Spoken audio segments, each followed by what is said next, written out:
দুইটা অঙ্ক করিয়েই আমি কিন্তু তোমাদের এই চ্যাপ্টারটা আসলে শেষ করব।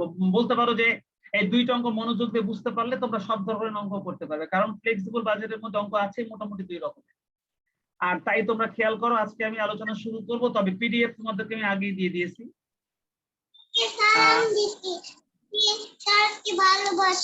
আচ্ছা ঠিক আছে।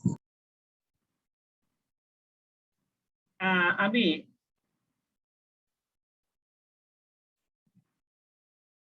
এই শীটটা তোমাদেরকে দিয়েছি কিছুক্ষণ আগে পিডিএফ করে, কিন্তু বেসিক ইনফরমেশনের মধ্যে আমি ফ্লেক্সিবল বাজেট নিয়ে একটা কোশ্চেন তৈরি করব। আজকে 1 নম্বর কোশ্চেনটা আমি তোমাদেরকে সলভ করব, এরপরের দিন আমি 2 নম্বর কোশ্চেনটা সলভ করাবো। আর এই দুই ধরনের দুটো অঙ্ক করা হয়ে গেলে এরপর থেকে আশা করব তোমরা নিজেরাই সুন্দর করে অঙ্কটা করতে পারবে। তো আমি তোমাদেরকে বলছি যে এটার নাম ফ্লেক্সিবল বাজেট কেন, তবে এটা করার আগে আমি তোমাদেরকে যে কোশ্চেনটা লিখবো, তোমরা আগে আমার সঙ্গে সঙ্গে কোশ্চেনটা লিখবে। সম্পূর্ণ কোশ্চেনটা কমপ্লিট হয়ে যাওয়ার পর আমি বলবো তোমাদেরকে কেন এই চ্যাপ্টারটার নাম ফ্লেক্সিবল বাজেট রাখা হয়েছে আর ফ্লেক্সিবল বাজেট মানে কি। আমি সেটা তোমাদেরকে পরে লিখবো, তবে যেহেতু তোমাদেরকে মূল পিডিএফ যেটা দিয়েছি তার মধ্যে কিন্তু বেসিক ইনফরমেশনটা নাই, তাই বেসিক ইনফরমেশন আমি যেটা লিখবো এটা তোমরা খাতায় তুলে নাও। আমি বেসিক ইনফরমেশনের মধ্যে যা যা লিখবো, অঙ্ক একটা প্রশ্ন অঙ্ক তুলবো সেই অঙ্কটা তুলবা, সলিউশন। হ্যাঁ হ্যাঁ স্মৃতি,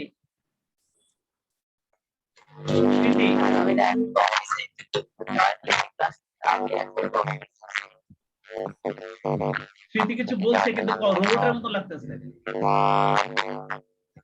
নাকি? তোমরা ভালো শুনতে পাচ্ছ, আমি শুনতে পাচ্ছি না।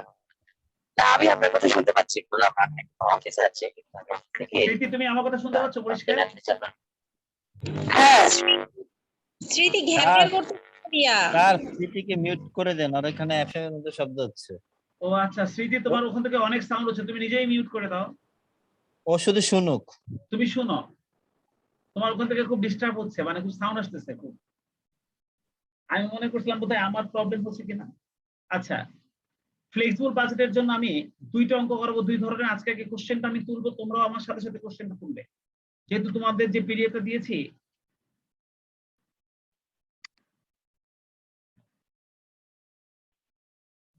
তার মধ্যে কিন্তু এই কোশ্চেন দুটো থাকবে না। প্রবলেম ফর স্টাডি 1, আমরা প্রথম যে কোশ্চেনটা তৈরি করলাম, আমার সঙ্গে সঙ্গে তোমরা কোশ্চেনটা তৈরি করে নাও, খাতায় লিখে নাও কোশ্চেনটা।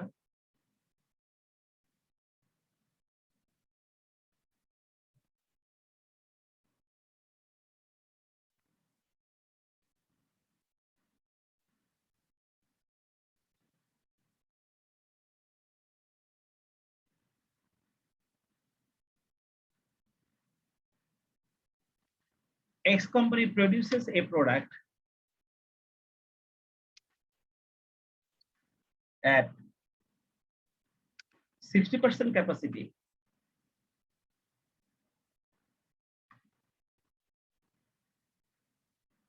producing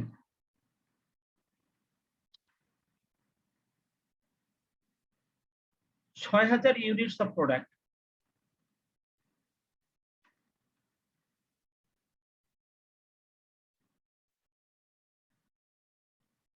during 2019. স্যার এটা কি উঠাবো? হ্যাঁ, এই কোশ্চেনটা তুমি খাতায় তুলবো। তোমার খাতার এটা হচ্ছে প্রবলেম ফর স্টাডি 1, এটা হচ্ছে প্রথম কোশ্চেন। আমি যে পিডিএফটা দিয়েছি সেখানে কিন্তু এই কোশ্চেনটা নাই, তাই এই কোশ্চেনটা তোমরা এখন তুলবা আমার সঙ্গে সঙ্গে। X company produces a product at 60% capacity, producing 6000 units of product during 2009.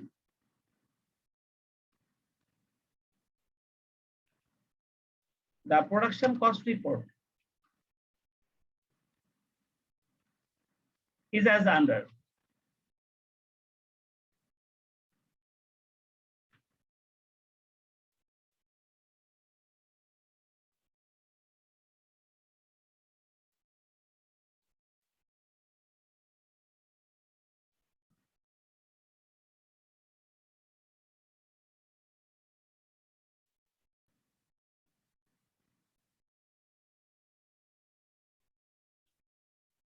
Direct material cost per unit,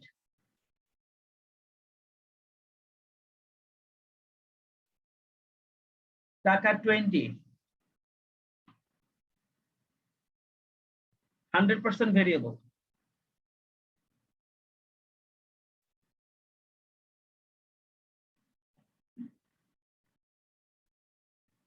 direct labour cost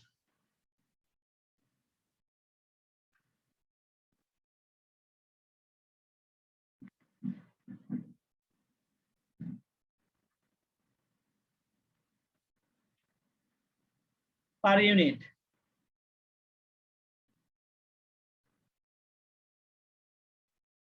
টাকা 15, 100% ভেরিয়েবল।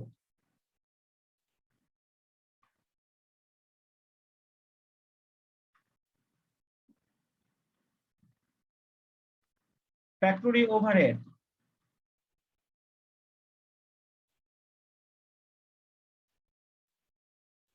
টাকা 12,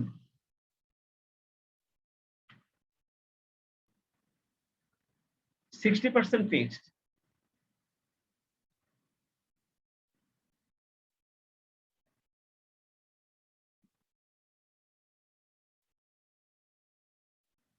অ্যাডমিনিস্ট্রেটিভ ওভারহেড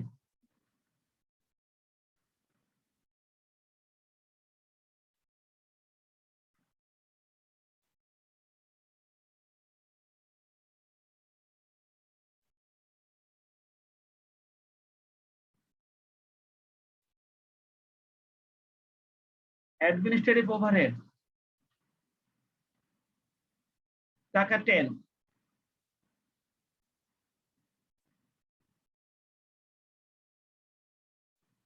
70% ফিক্সড।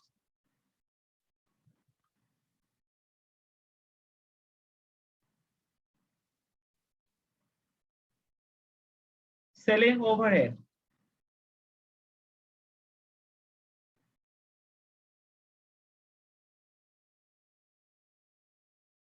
টাকা 8,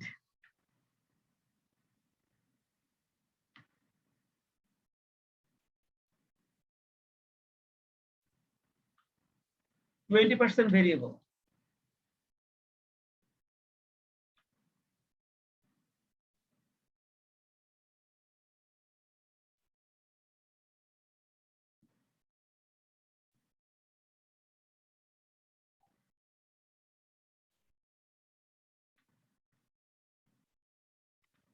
Prepare a flexible budget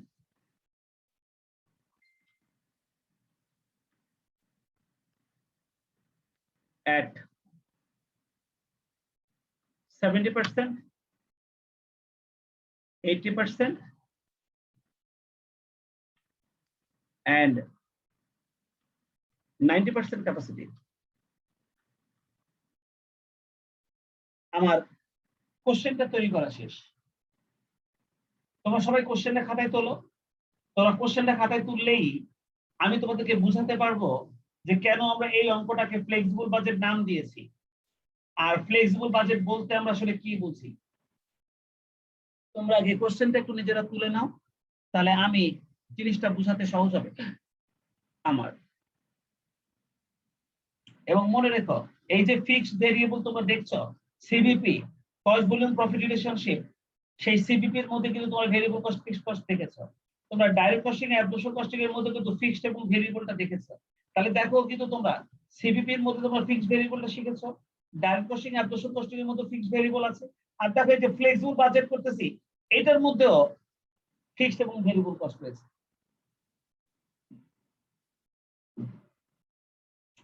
কোশ্চেনটা তোলা হয়ে গেলে আমাকে বলবে। স্যার তোলা হয়েছে। দেখো আসলে আমাদের এই অঙ্কে যে বাজেটটা করতে বলছে সেটা হলো 6000 মাল বানানোর জন্য আমাদের খরচ কত, সেইটা ওনারা এখানে দিয়ে দিচ্ছে। খরচ মানে প্রোডাকশন কস্ট কত। আসলে আমাদের বাজেট করতে হলে কস্ট বাজেটই করতে হবে, অর্থাৎ বাকি ইউনিটগুলো উৎপাদনের জন্য আমাদের বাজেট কত লাগবে, মানে মাল বানাতে কি পরিমাণ খরচ হবে সেটাই কিন্তু আমরা আসলে বের করবো। আসলে কিন্তু আমরা বের করবো টোটাল কস্ট, অর্থাৎ কত ইউনিট মাল বানাতে কত টাকা খরচ হয় তুমি সেটাই বের করো। এই টোটাল কস্টে প্রোডাকশন কস্টটাই কিন্তু আসলে আমরা বের করবো। আমরা ক্যালকুলেশন করবো প্রোডাকশন কস্ট, কিন্তু এটার নাম ফ্লেক্সিবল কেন বলা হয়েছে? ফ্লেক্সিবল কথাটা মানে হচ্ছে নমনীয়, অর্থাৎ যেটা পরিবর্তন করা যায়। অর্থাৎ পরিবর্তনশীল। তাই ফ্লেক্সিবল বাজেটের বাংলা অর্থ হচ্ছে নমনীয় বাজেট বা পরিবর্তনশীল বাজেট, যে বাজেটটাকে চেঞ্জ করা যায়। অর্থাৎ একটা ডাটাকে আমি ইচ্ছা করলে বিভিন্ন লেভেলে ব্যাখ্যা করতে পারি। আর এই জন্য এটা ওনারা কোশ্চেন করেছে যে এখানে তোমার 60% ক্যাপাসিটি তুমি কাজ করছো, যদি আমরা আমাদের ক্যাপাসিটিটা বাড়িয়ে 70% করি, অথবা বাড়িয়ে যদি আমরা 80% করি, অথবা বাইরে বাড়িয়ে যদি আমরা 90% করি, তাহলে আমাদের প্রোডাকশন কস্ট কত হবে সেটা বের করো, সেই বাজেটটা তৈরি করো। তার মানে মূলত আমরা বাজেট তৈরি করবো প্রোডাকশন কস্ট বাজেট, আমরা বাজেট তৈরি করবো প্রোডাকশন কস্ট বাজেট, কিন্তু বিভিন্ন লেভেলের বাজেট আমরা একসঙ্গে বের করব বলেই এটার নাম হয়েছে ফ্লেক্সিবল বাজেট। অর্থাৎ যে বাজেটটা যে কোনো জায়গায় ব্যবহার করা যায়। ফ্লেক্সিবল, ইলাস্টিক লাগানো ফ্যান, এটা ফ্লেক্সিবল। অর্থাৎ যে কেউ মোটা মানুষও করতে পারবে, চিকন মানুষও করতে পারবে। তো এই বাজেটটাও এরকম, এমন একটা বাজেট যেখানে তুমি বেশি ইউনিট বানানোর জন্য বাজেট তুমি দেখাতে পারবে, আবার কম ইউনিট বানানোর বাজেটও তুমি দেখাতে পারবে। আর এই কারণে এই বাজেটটার নাম হচ্ছে ফ্লেক্সিবল বাজেট। আর তুমি যাও বড় বড় প্রতিষ্ঠানে যাও, বড় বড় প্রতিষ্ঠানে যখন তুমি চাকরির জন্য ইন্টারভিউ দিতে যাবো, তখনই তারা তোমাকে জিজ্ঞাসা করবে আপনি কি বাজেট পারেন, কোম্পানির বাজেট করতে পারবেন। এই যে বাজেট, প্রোডাকশনের জন্য বাজেট একরকম, ক্যাশের জন্য বাজেট একরকম, সেলস এর জন্য বাজেট একরকম, মাস্টার বাজেট একরকম। এই সকল প্রকার বাজেট যে করতে পারে সেই অ্যাকাউন্টসে ভালো কাজ করতে পারে। বাজেট তোমাকে করতেই হবে, বাজেট যে করতে পারে সেই ম্যানেজারিয়াল সিদ্ধান্তগুলো নিতে পারে। তো এই কারণে আমরা যে বাজেটটা এখন ধরেছি এটা খুবই খুবই গুরুত্বপূর্ণ একটা চ্যাপ্টার, এবং পরীক্ষা এখান থেকে তো প্রশ্ন হবেই, কোনো মাপ নাই। প্লাস বাস্তব জীবনেও তুমি এই বাজেটটাকে ইউজ করতে পারো। আর এই কারণেই আমি মনোযোগ দিয়ে তোমাদেরকে অঙ্কটা দেখতে বলছি। এই অঙ্কটার মধ্যে আমি দুই ধরনের অঙ্ক করবো, তার মধ্যে এটা হচ্ছে এক রকমের অঙ্ক। আর আমি এই রকমের অঙ্কগুলো করার সময় কিভাবে অঙ্কগুলো করব, কিভাবে আমরা এই প্রশ্নটাকে সলভ করব, সেটা প্রক্রিয়াটা আমি তোমাদেরকে দেখাবো। এবং ওই প্রক্রিয়া ব্যবহার করে তোমরা পার্ট বি মানে সালের যত প্রশ্ন আমি দিয়েছি, আমি বেশি অঙ্ক দিইনি, সব সালের অঙ্ক দিয়েছি। আমি শুধু সালের কাছে 2018 সালের কোশ্চেন, এই দেখো 2016 সালের কোশ্চেন, আমি সব সালের কোশ্চেন গুলো দিয়েছি রিসেন্ট। তার মানে প্রশ্ন ব্যাংকই আমরা সলভ করছি। এরকম কয়েকটা অঙ্ক আমরা পার্ট বি এবং পার্ট সি এর সলভ করলেই, পার্ট বি এবং পার্ট সি এর কোশ্চেন সলভ করলেই মোটামুটি আমাদের পরীক্ষার জন্য প্রস্তুতি নেওয়া হয়ে যাবে। অল্প কয়েকটা অঙ্ক রয়েছে এগুলো। হ্যাঁ, আমি কি শেষ করতে পারবো? সেটা তো আর আমি বলতে পারবো না। তুমি যখন আসছো আর এখন যখন যাচ্ছ, এর মধ্যে তুমি যা শিখেছো আমার তো মনে হয় এই সময়ের জন্য অনেক বেশি, তাই না? এটা দিয়েই তোমাকে এখন পরীক্ষাটা দিতে হবে।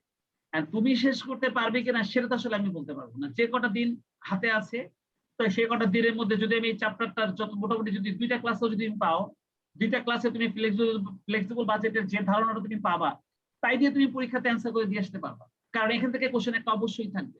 তাই তুমি লাস্ট ফিনিশিং হিসেবে যদি এই অঙ্কটা ভালো করে দেখো, যেটা আমি নিজে নিজে করতে পারি কিনা দেখবো, তাহলে তুমি অবশ্যই পরীক্ষাতে একটা অ্যান্সার করে আসতে পারবে। কারণ এখান থেকে ম্যানেজমেন্ট অ্যাকাউন্টিং অবশ্যই একটা প্রশ্ন থাকবে। তুমি কি আমার কথা বুঝছো? জি স্যার। তাহলে তুমি এখন চেষ্টা করে দেখো, যদি এই চ্যাপ্টার থেকে যত তুমি ডাইরেক্ট কস্টিং, অ্যাপ্লিকেশন কস্টিং করেছো, সিবিপি করেছো, ফ্লেক্সিবল বাজেট করেছো, আর ওদের সঙ্গে স্ট্যান্ডার্ড কস্টিং করেছো, তুমি তো মোটামুটি পরীক্ষার জন্য প্রস্তুতি। তোমার থেকে ভালো প্রস্তুতি কারণ নাই, বুঝছো? তোমাদের ভালো স্টুডেন্ট সাবরিনা, ওরও এই প্রস্তুতি নাই, খোঁজ করে লো। ও এই এতটুকু চ্যাপ্টার করে যায় নাই। আর ম্যানেজমেন্ট অ্যাকাউন্টিং না করে পরীক্ষা দেওয়া যায় না। ওই আলোচনাটা দেখে দেখে পরীক্ষা দিবা, এক এক বেঞ্চে এক একজন কোনাকুনি তাও বসবে, বুঝছো? তো যাই হোক, আমি এখন এই অঙ্কটা সলভ করব। আর আমি এখানে বেসিক ইনফরমেশনের মধ্যে কোশ্চেনটা লিখেছি, তাই এখানে আর আমি সলভ করব না। আমি এটা সলভ করার জন্য আমি আমার একটা হোয়াইট বোর্ড বানিয়েছি এইখানে। এইখানে আমি আমার কোশ্চেনটা সলভ করব।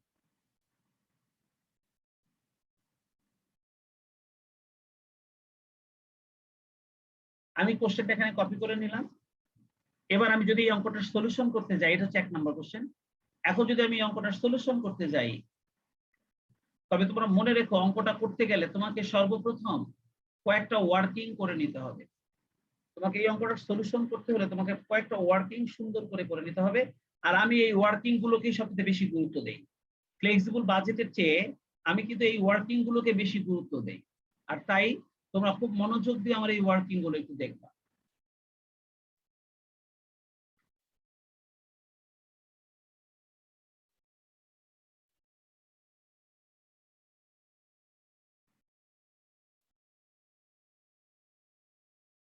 আমরা যদি এখন এই অঙ্কটার সলিউশন করতে যাই, তাহলে আমাদের পর কয়েকটা ওয়ার্কিং করতে হবে। তার মধ্যে প্রথম ওয়ার্কিংটা হলো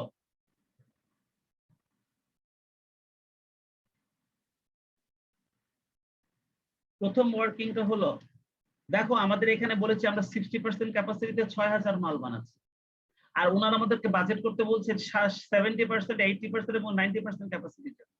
তাহলে এই বিভিন্ন ধরনের ক্যাপাসিটির জন্য প্রোডাকশন ইউনিটটা কত হবে সেটা আমাদেরকে আগে বের করতে হবে। 60% ক্যাপাসিটিতে আমরা 6000 মাল বানাচ্ছিলাম, যদি 70% ক্যাপাসিটি বা 80% ক্যাপাসিটি বা 90% ক্যাপাসিটিতে যদি আমরা মাল বানাই, তাহলে আমরা কত ইউনিট করে মাল বানাবো সেই ইউনিটটা সবার আগে আমাদেরকে দেখাতে হবে। সেই জন্য আমরা প্রথম যে ওয়ার্কিংটা করে নেব সেটা হচ্ছে ক্যালকুলেশন অফ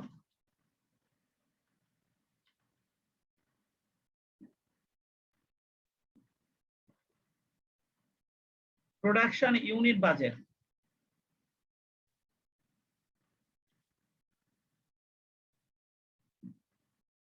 আচ্ছা, প্রোডাকশন ইউনিট লিখি, খালি এই বাজেট লেখাতে হবে। ক্যালকুলেশন প্রোডাকশন ইউনিট এট ডিফারেন্ট ক্যাপাসিটি।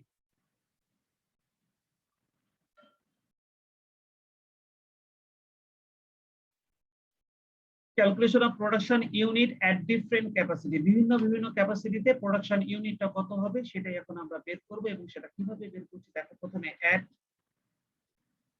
70% ক্যাপাসিটি।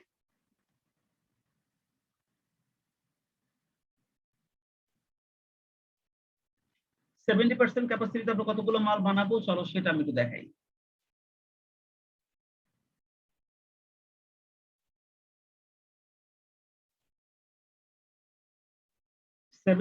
ক্যাপাসিটিতে আমরা কতগুলো মাল বানাবো সেটা আমরা কিভাবে ক্যালকুলেশন করবো সেটা আগে আমি একটু তোমাদেরকে দেখাই। দেখো আমরা কিন্তু 6000 মাল বানাচ্ছি, যখন আমাদের ক্যাপাসিটি ছিল 60। 6000 মাল কিন্তু আমরা 60% ক্যাপাসিটির জন্য বের করছি। তো 60% ক্যাপাসিটির জন্য যদি 6000 মাল হয়, তাহলে 70% ক্যাপাসিটির জন্য কত? 60 এর জন্য ক্যাপাসিটি যত হবে সেটা যদি 6000 হয়, তাহলে 70% এর জন্য কত? দেখো 7000 ইউনিট হবে। দেখছো?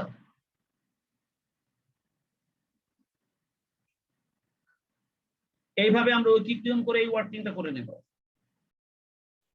এরপর হচ্ছে এট 80% ক্যাপাসিটি। 6000 যদি 60% এর জন্য হয় তাহলে 80% এর জন্য কত? তাহলে দেখো এখানে 8000 ইউনিট চলে আসবে। একইভাবে আমরা 90% এর জন্য বের করব। 6000 যদি 60% এর জন্য হয় তাহলে 90% এর জন্য হবে। তাহলে এখানে 9000 ইউনিট আসবে। আমি এই যে ওয়ার্কিংটা করলাম, তোমরা কি সবাই এই ওয়ার্কিংটা বুঝছো? ওনারা আমাদেরকে যে তিনটা লেভেলের বাজেট করতে বলছে 70, 80, 90, এই তিনটা লেভেলের বাজেট করতে গেলে আমাদেরকে কি করতে হবে? আগে আমাদেরকে তিনটা লেভেলের ইউনিটটা বের করে নিতে হবে। Calculation of production unit at different capacity আমরা সবার আগে বের করে দিলাম এই অঙ্কটার জন্য। তাহলে 70% ক্যাপাসিটিতে আমাদের মাল হবে 7000 ইউনিট, 80% ক্যাপাসিটিতে আমাদের মাল হবে 8000 ইউনিট, 90% ক্যাপাসিটিতে আমাদের মাল হবে 9000 ইউনিট। হয়েছে? জি স্যার। তোমরা সবাই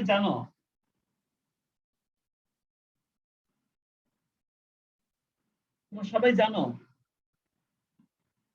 যে ফিক্সড কস্টটা সবসময় টোটাল অ্যামাউন্টে আমরা লিখি, আর ভেরিয়েবল কস্টটা আমরা সবসময় পার ইউনিটে লিখি। এই কথাটা বোধহয় তোমরা জানো যে ভেরিয়েবল কস্টটাকে সবসময় আমরা পার ইউনিটে লিখি, আমরা টোটালে নেই না। আর ফিক্সড কস্টকে কখনো আমরা পার ইউনিটে নেই না, আমরা সবসময় টোটালে লিখি। এই কথাটা কিন্তু আমি তোমাদেরকে সিবিপি করার সময় নোট করে দিয়েছিলাম। আর তোমরা যত অঙ্ক করেছো সবখানেই দেখেছো যে ফিক্সড কস্টটা আমরা সবসময় টোটালে নেই, আর ভেরিয়েবল কস্ট আমরা সবসময় পার ইউনিট নেই। তো সমস্যাটা হলো এখানে ওনারা আমাদেরকে যে খরচগুলো বলেছে তার মধ্যে 100% ভেরিয়েবল যারা আছে এদের নিয়ে কোনো সমস্যা নেই, কিন্তু কিছু কিছু খরচ আছে যারা কিছু ফিক্সড কিছু ভেরিয়েবল। যেমন ফ্যাক্টরি ওভারহেড, এটা 12 টাকার মধ্যে 60% হচ্ছে ফিক্সড, আর তাহলে বাকি 40% ভেরিয়েবল। অ্যাডমিনিস্ট্রেটিভ ওভারহেডের 70% ফিক্সড, তার মানে বাকি 30% ভেরিয়েবল। সেলিং ওভারহেডের 20% ভেরিয়েবল, তাহলে নিশ্চয়ই বাকি 80% ফিক্সড। এই যে আমাদের এই যে তিনটা খরচ রয়েছে এখানে, এই তিনটা খরচকে আমরা সেমি ভেরিয়েবল কস্ট বলি। এই তিনটা খরচকে আমরা বলি সেমি ভেরিয়েবল কস্ট। এই তিনটা খরচ কিন্তু ফিক্সড এবং ভেরিয়েবল মিক্সড আছে, তাই এদেরকে সেমি ভেরিয়েবল কস্ট বলে অথবা সেমি ফিক্সড কস্ট বলে। এদেরকে সেমি ভেরিয়েবলও বলা হয়, এদেরকে সেমি ফিক্সডও বলা হয়। তো এখন আমাদের কাজ হচ্ছে এদেরকে সেগ্রিগেশন করে, সেগ্রিগেশন মানে আলাদা করে ফিক্সড এবং ভেরিয়েবলটাকে আলাদা করে দেখাতে হবে। এই ওয়ার্কিংটা হলো সবচেয়ে গুরুত্বপূর্ণ ওয়ার্কিং। আর ফিক্সড এবং ভেরিয়েবল কস্ট নিয়ে কিন্তু এই বাজেটের প্রধান জিনিসই কিন্তু ফিক্সড এবং ভেরিয়েবল। আর তাই আমরা সর্বপ্রথম যেটা করব সেটা হলো এই factory overhead, administrative overhead, selling overhead, এই তিনটা খরচেরই সেগ্রিগেশন করে আমরা ফিক্সড এবং ভেরিয়েবলটাকে আলাদা করব। কিভাবে আলাদা করব চলো দেখি। তাই আমাদের ওয়ার্কিং বি এর নামটা হবে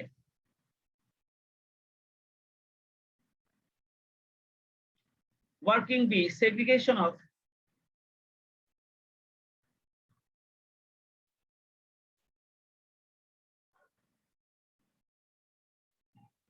semi-variable cost into fixed and variable.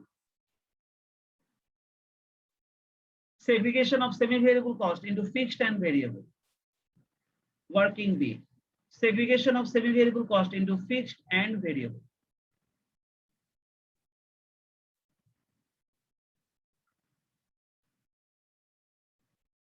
Segregation of semi-variable cost into fixed and variable. আমরা semi-variable cost গুলোর মধ্যে থেকে ফিক্সড এবং ভেরিয়েবলটাকে আলাদা করব। আর এখানে টোটাল এই ধরনের খরচ আছে তিনটা। প্রথমে ফ্যাক্টরি ওভারহেড, তাই আমি প্রথমে লিখলাম ফ্যাক্টরি ওভারহেড।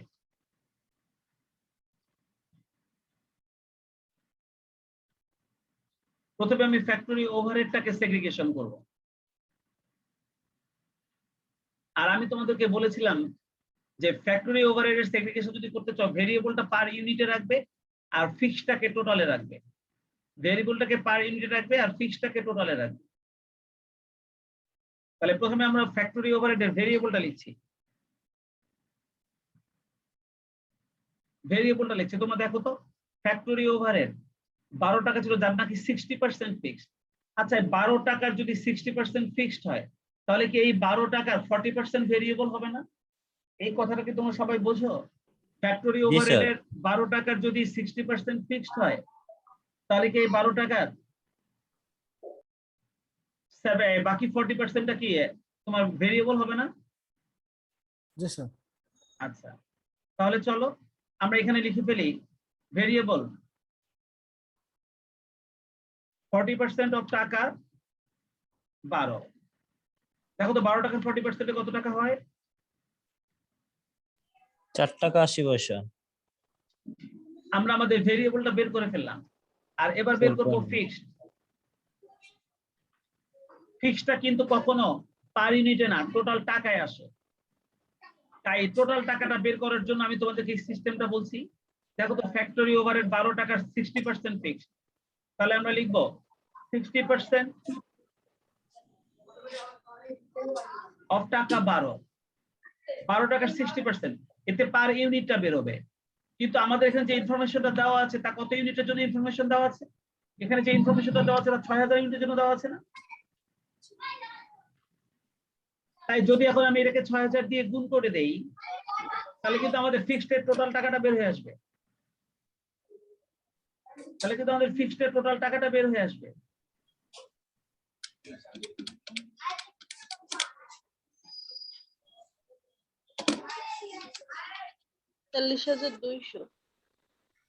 স্যার বুঝি নাই, আমরা আরেকবার একটু বলবেন কষ্ট করে।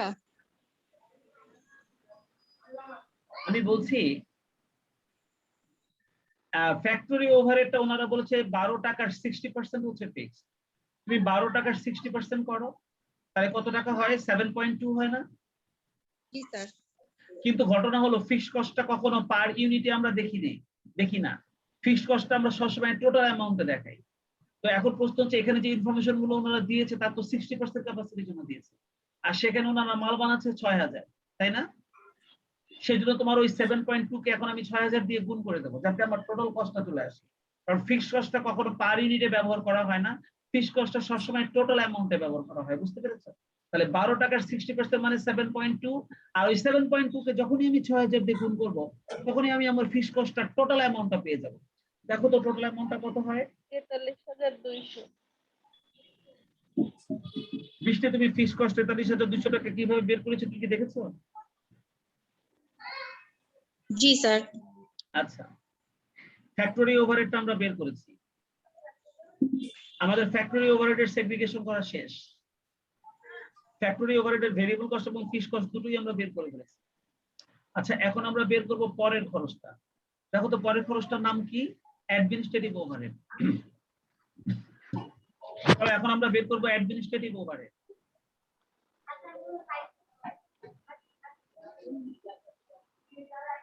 অ্যাডমিনিস্ট্রেটিভ ওভারহেড, দেখো তো অ্যাডমিনিস্ট্রেটিভ ওভারহেডটা একটু এখানে চেয়ে দেখো। অ্যাডমিনিস্ট্রেটিভ ওভারহেড আছে 10 টাকা, তার নাকি 70% ফিক্সড। আচ্ছা 70% যদি ফিক্সড হয় তাহলে বাকি 30% কি ভেরিয়েবল না? তাহলে আমরা অ্যাডমিনিস্ট্রেটিভ ওভারহেডের ভেরিয়েবলটা লিখবো 30%। 30% অফ টাকা কত ছিল এখানে? 10। 30% অফ টাকা 10, 30% অফ টাকা 10। আচ্ছা 30% অফ টাকা 10 এর অ্যামাউন্টটা কি 3 টাকা আসবে না? তাহলে অ্যাডমিনিস্ট্রেটিভ স্যার। ওভারহেডের ভেরিয়েবলটা আসলো 3 টাকা। এবার আমি অ্যাডমিনিস্ট্রেটিভ ওভারহেডের ফিক্সডটা বের করব। দেখো ফিক্সডটা, ওনারা অ্যাডমিনিস্ট্রেটিভ ওভারহেডে বলছে 70% ফিক্সড। তাহলে আসো, ফিক্সড হবে 70% অফ টাকা 10, 70% অফ টাকা 10। এটাকে আমরা আবার 6000 দিয়ে গুণ করে দেবো না টোটাল পাওয়ার জন্য? 6000 দিয়ে গুণ করে দেবো না? জি স্যার। তাতে দেখো তো আমাদের 42,000 টাকা হয় না সব মিলায়? ওই 10 টাকার 70% মানে 7 টাকা, আর 6000 গুণ 7 42,000 টাকা। সেটা 42। তাহলে আমরা 42,000 টাকা পেয়ে গেলাম অ্যাডমিনিস্ট্রেটিভ ওভারহেডের জন্য। এই অ্যাডমিনিস্ট্রেটিভ ওভারহেডটা যে আমরা সেগ্রিগেশন করে ওয়ার্কিং করে বের করলাম, তোমাকে এটা বুঝছো? জি স্যার। আচ্ছা, এরপরে আমরা বের করব হচ্ছে সেলিং ওভারহেড।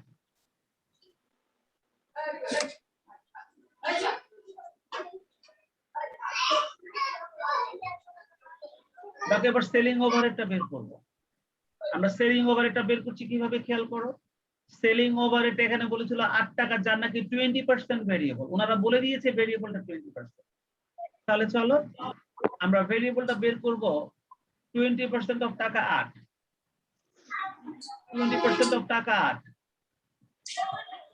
আচ্ছা 8 টাকা 20% মানে 1.6 না?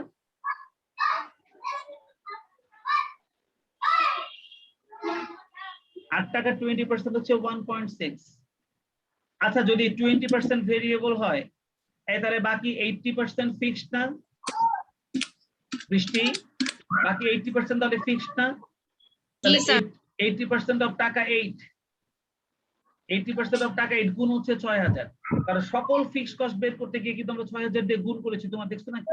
কারণ ফিক্সড কস্টটা পার ইউনিটে না, সবসময় টোটাল অ্যামাউন্টে বের করতে হয়। ফিক্সড কস্টটা পার ইউনিটে না, সবসময় টোটাল অ্যামাউন্টে বের করতে হয়। বুঝতে পারছো?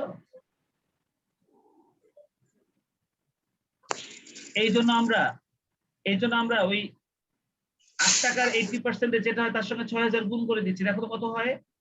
8 টাকার 80% মানে 6.4, 38,400। এই যে দেখো আমি সেগ্রিগেশনটা করলাম, অর্থাৎ প্রত্যেকটা খরচের মধ্যে যে সমস্ত খরচগুলোর মধ্যে ফিক্সড এবং ভেরিয়েবল দুটো খরচ মিক্সড ছিল, তাদের মধ্য থেকে আমি ভেরিয়েবলটাকে পার ইউনিটে আলাদা করেছি আর ফিক্সডটাকে টোটাল অ্যামাউন্টে আলাদা করেছি। তোমরা সবাই কি এই সেগ্রিগেশন করার কাজটা বুঝেছো? সঞ্জিদা, স্মৃতি, তোমাকে সবাই বুঝছো? জি স্যার।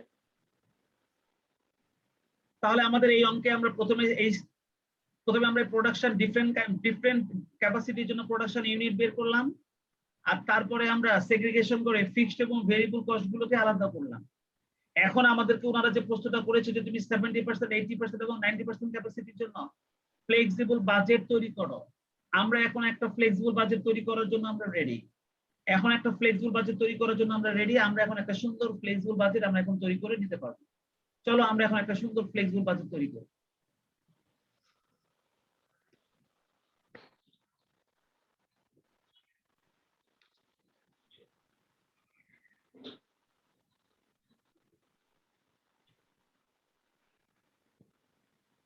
আমরা ফ্লেক্সিবল বাজেটটা কিভাবে তৈরি করব তোমরা দেখবা।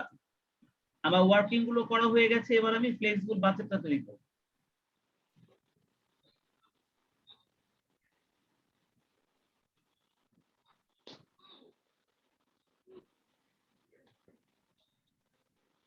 আমাদের টোটাল ক্যাপাসিটি হচ্ছে 3টা। পার্টিকুলার্সের জন্য একটা, 3টা ক্যাপাসিটির জন্য 3টা, তাহলে মোট 4টা ঘর আমাদের টানলেই হবে। আমি আগে ঘর টেনে নেই, সবকিছু লিখে নেই, তারপরে তোমরা টানবে।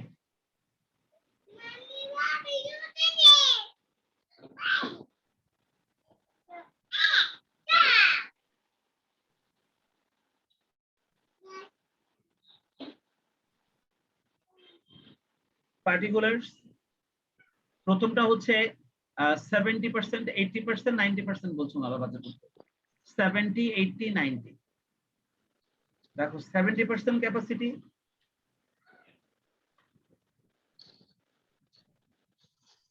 আমরা ব্র্যাকেটে লিখবো 7000 ইউনিট।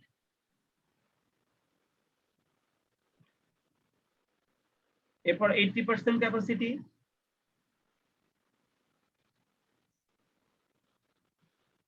আমরা ব্র্যাকেটে লিখবো 8000 ইউনিট।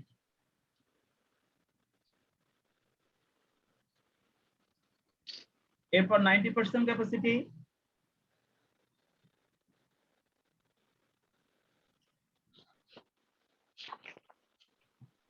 আমরা লিখবো 9000 ইউনিট।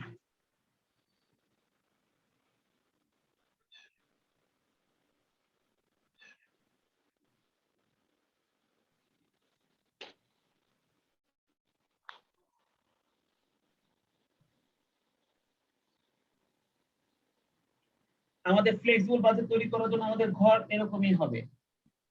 আমাদের 3টা লেভেলের জন্য বাজেট করতে বলছে, আর তোমরা দেখো আমি কিভাবে ফ্লেক্সিবল বাজেটটা তৈরি করছি। আর আমি এখন যে ফরম্যাটটা ব্যবহার করব বাজেটটা তৈরি করার জন্য, তোমরাও এই প্রত্যেকটা ফ্লেক্সিবল বাজেট তৈরি করার সময় এই ফরম্যাটটা ব্যবহার করবে। প্রথমে আমরা লিখবো ম্যাটেরিয়াল কস্ট। দেখো ওনারা কিন্তু প্রশ্নের মধ্যে বলে দিয়েছিল আমাদের ম্যাটেরিয়াল কস্টটা 100% ভেরিয়েবল, আর তার রেটটা কিন্তু 20 টাকা ছিল। দেখছো ওই যে direct material cost per unit 20 টাকা এবং এটা 100% ভেরিয়েবল। আচ্ছা যদি এটা নাও বলতো তবুও মনে রেখো জন্মগতভাবে ডাইরেক্ট ম্যাটেরিয়ালটা 100% ভেরিয়েবল। জন্মগতভাবে ডাইরেক্ট ম্যাটেরিয়ালটা 100% ভেরিয়েবল, মনে রেখো। তাহলে ডাইরেক্ট ম্যাটেরিয়াল কস্ট 20 টাকার 100% ভেরিয়েবল, সেই জন্য আমরা ডাইরেক্ট ম্যাটেরিয়াল কস্টের পাশে লিখে দিলাম এট দ্য রেট অফ টাকা 100। তাহলে 100 দিয়ে যদি গুণ করি, তাহলে বলতো 7000 এর সঙ্গে 100 গুণ করলে কত হবে? 7 লাখ। 8000 এর সঙ্গে গুণ করলে হবে 8 লাখ, আর 9000 এর সঙ্গে গুণ করলে হবে 9 লাখ। আমাদের ম্যাটেরিয়াল কস্টটা লেখা শেষ। তোমরা কি বুঝছো সবাই? সরি আমি ভুল করলাম, 100 টাকা না, রেটটা কত ছিল? 20 টাকা ছিল। সরি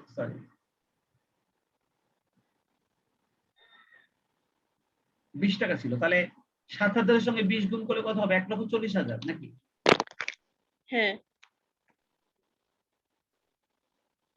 8000 এর সঙ্গে গুণ করলে 1,60,000,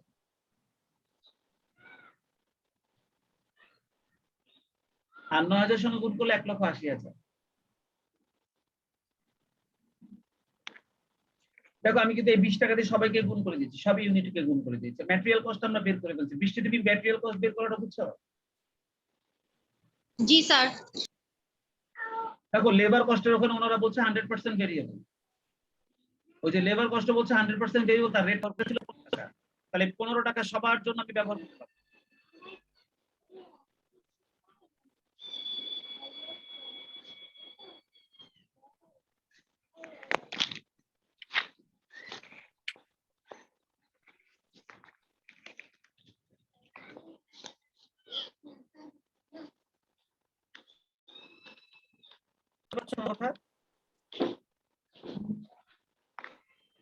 আমার কথা কি শোনা যায়? শোনা যায় স্যার।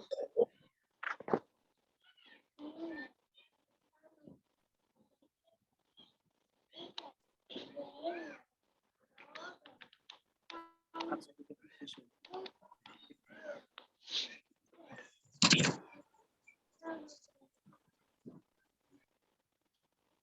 তাহলে লেবার কস্টের রেটটা কিন্তু আমাদের ছিল, লেবার কস্টের রেটটা ছিল কিন্তু আমাদের 15 টাকা করে স্যার। 15 টাকা। তাহলে আমরা লেবার কস্ট এখানে রেটটা লিখে দিলাম এট দ্য রেট অফ টাকা 15। তাহলে চলো 7,000 এর সঙ্গে 15 গুণ করে দিই। 1,05,000। 1,05,000 স্যার। 1,05,000। এবার 8,000 এর সঙ্গে 15 গুণ করে দিই। 1,20,000। 1,20,000। এবার 9,000 এর সঙ্গে 15 গুণ করে দিই। 1,35,000। আচ্ছা, এই যে ম্যাটেরিয়াল আর লেবারটা যে আমি যোগ করলাম, এই যোগ করলে আমরা তোমাদের কস্ট শীট করেছে এর আগে, তারা জানো ম্যাটেরিয়াল আর লেবার যোগ করে এটাকে আমরা প্রাইম কস্ট বলি।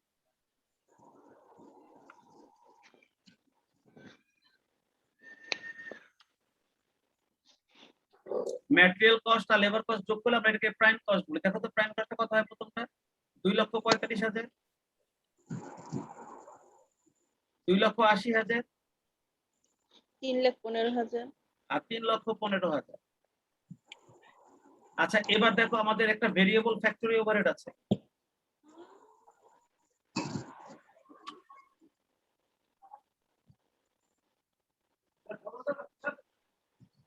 আমরা এবার প্রাইম কস্টটা বের করার পর এবার আমরা এর সঙ্গে অ্যাড করব ভেরিয়েবল ওভারহেড গুলো, সব variable overhead. Add variable overhead.